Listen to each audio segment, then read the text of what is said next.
ओम नमो नारायणाय। पंचांग के अनुसार देवउठनी एकादशी कार्तिक शुक्ल एकादशी के दिन पड़ती है।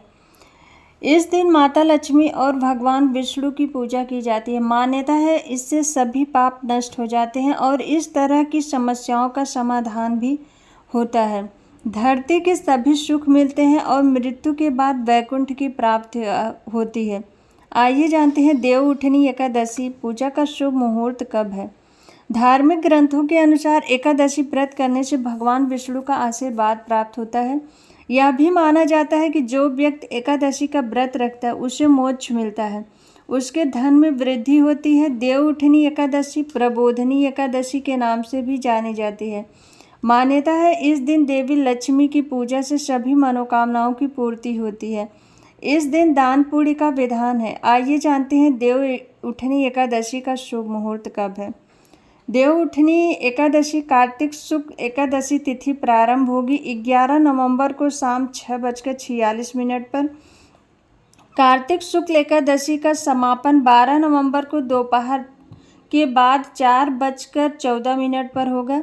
देवउठनी एकादशी का व्रत 12 नवंबर को रखा जाएगा और देवउठनी एकादशी का व्रत पारण 13 नवंबर को किया जाएगा। पंचांग के अनुसार देवउठनी एकादशी पर हर्षण योग, सर्वार्थ सिद्ध योग और रवि योग बन रहा है। ये तीनों योग बेहद ही शुभ हैं। इन योगों में किए गए काम प्रसन्नता प्रदान करने वाले होते हैं। इस योग में किए गए काम में सफलता भी प्राप्त होती है। देवउठनी एकादशी पूजा की विधि। देवउठनी एकादशी पर सुबह जल्दी उठकर स्नान ध्यान करें और भगवान विष्णु के व्रत का संकल्प लें। मंदिर की साफ सफाई करें और भगवान विष्णु धन की देवी माता लक्ष्मी का स्मरण करें। भगवान को पंचामृत से स्नान कराएं। हल्दी या गोपी चंदन का तिलक लगाएं। भगवान विष्णु को पीले फूलों की माला, मिठाई, फल और तुलसी के पत्ते चढ़ाएं। भगवान विष्णु के ओम नमो भगवते वासुदेवाय या कोई अन्य मंत्र भी जपें। विष्णु सहस्त्र नाम का पाठ करें और आरती गाएं। इसके बाद दिन भर व्रत रहें। किसी गरीब या ब्राह्मण को भोज कराएं, दक्षिणा दें। रात में भगवान का भजन कीर्तन करते हुए जागरण करें। सुबह पूजा पाठ के बाद पारण के समय व्रत तोड़ें। देवउठनी एकादशी पर महत्वपूर्ण मंत्रों का जप करने से शुभ फल की प्राप्ति होगी। पहला मंत्र है वंदे विष्णुम भव भय हरम सर्वलोकैकनाथम। दूसरा मंत्र है ओम श्री विष्णुवे च विद्महे वासुदेवाय धीमहि तन्नो विष्णु प्रचोदयात्। तीसरा मंत्र है ओम नमो नारायणाय। चौथा मंत्र है ओम नमो भगवते वासुदेवाय और पांचवा मंत्र है मंगलम भगवान विष्णु मंगलम गरुड़ध्वज मंगलम पुंडरीकाक्षाय मंगलाय तनोहरि। देवउठनी एकादशी के दिन भगवान विष्णु 4 माह की निद्रा के बाद जागते हैं। इसके बाद हर तरह के मांगलिक कार्य शुरू हो जाते हैं। देवउठनी एकादशी का व्रत क्यों रखा जाता है और क्यों ये दिन महत्वपूर्ण है, यह दिन किस विधि से भगवान विष्णु की पूजा करने का खास फल मिलता है, साथ ही इस दिन तुलसी विवाह का क्या महत्व है। कार्तिक महीने में देवउठनी एकादशी सबसे उत्तम एकादशी मानी जाती है। माना जाता है कि इस दिन भगवान विष्णु अपने 4 महीने की निद्रा काल से जागृत होते हैं।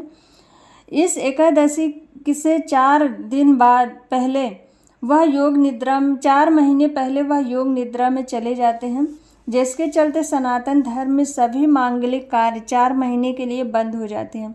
लेकिन देवउठनी एकादशी के दिन जैसे ही भगवान विष्णु अपनी निद्रा अवस्था से जागते हैं तो सभी प्रकार के मांगलिक कार्य एक बार फिर से शुरू हो जाते हैं। कई लोग देवउठनी एकादशी के दिन व्रत रखते हैं। देवउठनी एकादशी का सभी एकादशियों में ज़्यादा महत्व होता है क्योंकि इस दिन भगवान विष्णु योग निद्रा से जागते हैं और इसके बाद ही सभी मांगलिक कार्य शुरू होते हैं। इस एकादशी पर कई उपाय करने से आपके आर्थिक जीवन में मजबूती प्राप्त होती है। इस दिन तुलसी विवाह करने का भी विशेष महत्व है। ऐसा माना जाता है अगर किसी जातक के विवाह के योग नहीं बन रहे हैं तो वह देवउठनी एकादशी के दिन तुलसी विवाह विधिवत तरीके से करवाए, उनके विवाह के योग्य भी बनेंगे।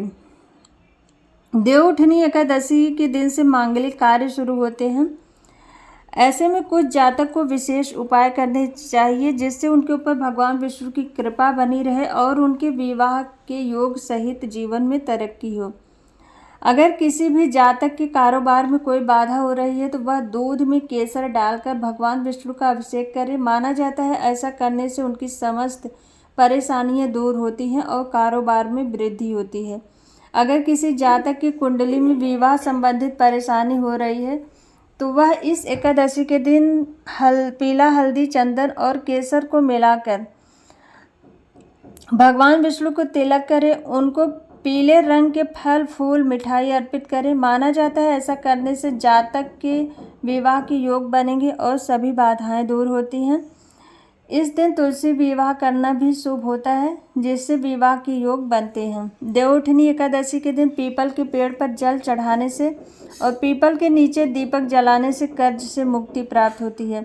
एकादशी के दिन तुलसी माता की पूजा करने का विशेष महत्व होता है। अगर किसी को धन की कमी आ रही है या आर्थिक तौर पर कमज़ोर है तो वह तुलसी माता के आगे देसी घी का दीपक जलाकर माता की आरती करें। कच्चे दूध में गन्ने का रस मिलाकर तुलसी माता को अर्पित करें। ऐसा करने से उस व्यक्ति के घर में धन की कमी नहीं होगी, उसके सभी कष्ट समाप्त हो जाएंगे।